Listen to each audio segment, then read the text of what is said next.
Ele fala sobre uma conversa que teve dois médios aqui na Terra, né? Dois médios espíritas, sobre a questão da existência de espíritos sofredores. Se existe no outro plano os espíritos sofredores.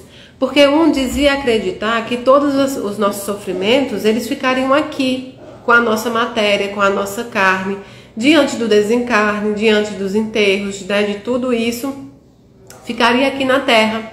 Ele já dizia, né, que aquela carne ali, tudo que era sofrimento ficava dentro daquela carne, junto com aquela carne, com aquela matéria morta, né, no enterro. Mas há espíritos sofredores e era isso que o outro companheiro tentava explicar. Sim, há espíritos sofredores. Por quê?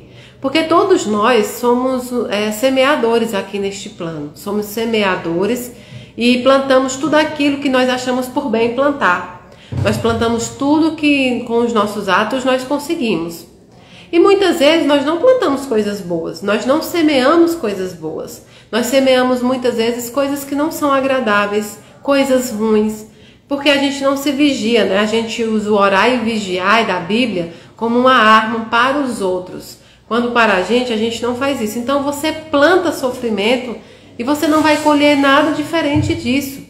E aí seria até muito mais fácil se todo o sofrimento que você plantou nos outros aqui neste plano, simplesmente com a sua morte acabasse, encerrasse. Com a sua morte, que a gente fala, a morte é do corpo físico. Espírito não passa pela morte. Nós não acreditamos em morte de espírito, né? É do corpo físico. Então tudo ficaria por ali. O que não seria justo, não seria aplicada a justiça divina. Porque tudo que tu plantares, tu também colherás, não é?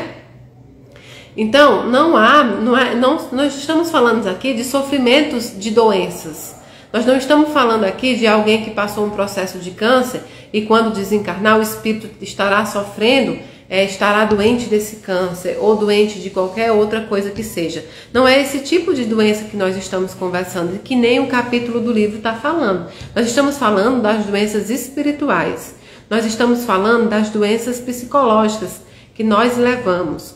Nós estamos falando de pessoas que passam toda essa encarnação desejando não progredir, lutando contra a evolução, lutando contra tudo aquilo que nós passamos uma vida estudando, que nós passamos uma vida para tentar conseguir. E isso independente de religião. Não estou falando aqui que só o espírita faz a evolução, não mesmo.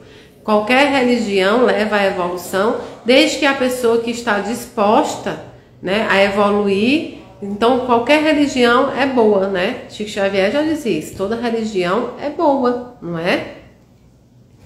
Então, nós não estamos falando desse tipo de doença. Nós estamos falando daqueles que levam esse tipo de doença espiritual por algo que eles plantaram aqui na Terra. A maldade, prejudicar os outros, aquela pessoa que vive alheia ao sofrimento alheio, que não tenta evoluir da forma mais plausível possível, né? Nós não regredimos nunca. Não há regressão de espírito. No máximo você já fica como está. Mas você precisa evoluir, você precisa encontrar um foco, um ponto para a evolução. É engraçado que eu comentava nos meus estudos há uns 3 dias atrás, mais ou menos, a gente falava sobre isso.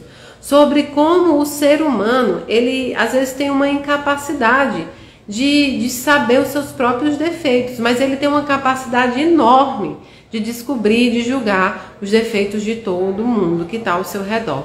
E aí eu estava vendo no Instagram um vídeo sobre uma pessoa, que eu não me lembro o nome agora, mas era um indiano, que ele falava como era engraçado, né? Que as pessoas... a gente tem um nariz muito próximo da boca, muito próximo.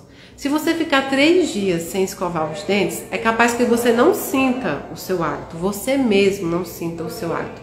Mas se você passar 3 dias sem escovar o dente e falar numa sala com algumas pessoas, todas essas pessoas sentirão que você não fez a higiene bucal. Ou seja, como é difícil, né? Como é difícil a gente sentir, a gente corresponder, a gente atestar os nossos próprios defeitos, não é? A gente sempre atesta os defeitos dos outros. A gente sempre quer que os outros trabalhem em nosso favor. A gente sempre quer que todo mundo atenda os nossos desejos. A gente quer que o mundo gire em torno da gente para resolver todos os nossos problemas, os nossos sofrimentos.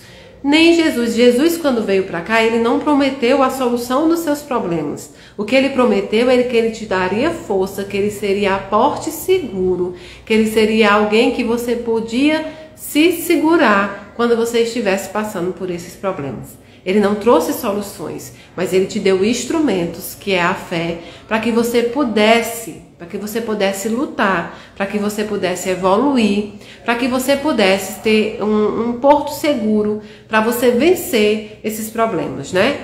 Todo mundo passa por problema, todo mundo tem defeitos, todo mundo já errou, todo mundo já caiu, todo mundo já levantou. O que modifica, o que tem de diferente entre eu, você e os outros é que cada um usou de uma forma, alguns mais inteligentes, porque ter a nossa dor, ter os nossos problemas e lutar com fé e lutar com propensão a agradar a Deus, não é? Ser firme nos nossos propósitos e respeitosos com os nossos princípios, esse sim é o caminho mais inteligente, não é?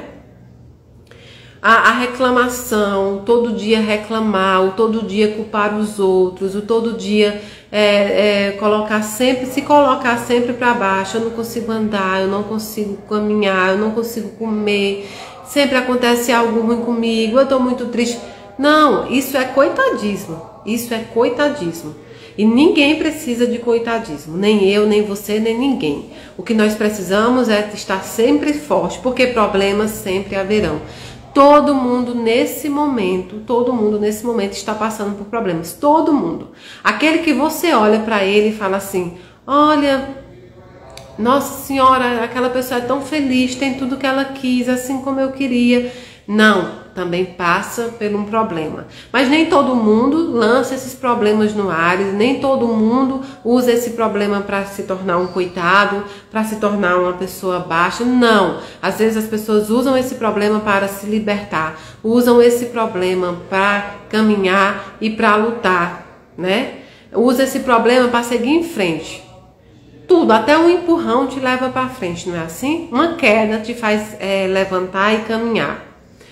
Eu tinha quando adolescente, por causa dos problemas da mediunidade, eu tinha uma séria mania de querer que as pessoas entendessem o meu problema e de achar que as pessoas tinham que estar sempre do meu lado. Eu achava que as pessoas tinham que estar sempre perto de mim e sempre me apoiando. E quando alguém não fazia algo que eu achava que tinha que ser feito, ou que aquela pessoa simplesmente estava passando os problemas dela e não se importou com os meus, eu ficava muito chateada. Eu dizia que ingratidão, é muita ingratidão dessa pessoa não estar comigo, eu estou sofrendo, eu estou passando por problemas, as pessoas precisam me ajudar. Negativo. Quem precisa se ajudar é você. Quem precisa se ajudar é você mesmo. Quem precisa seguir é você. As pessoas não têm essa obrigação com você. Não tem. Essas pessoas não têm obrigação. Ninguém tem essa obrigação de te ajudar nos momentos difíceis. Não há. Não há.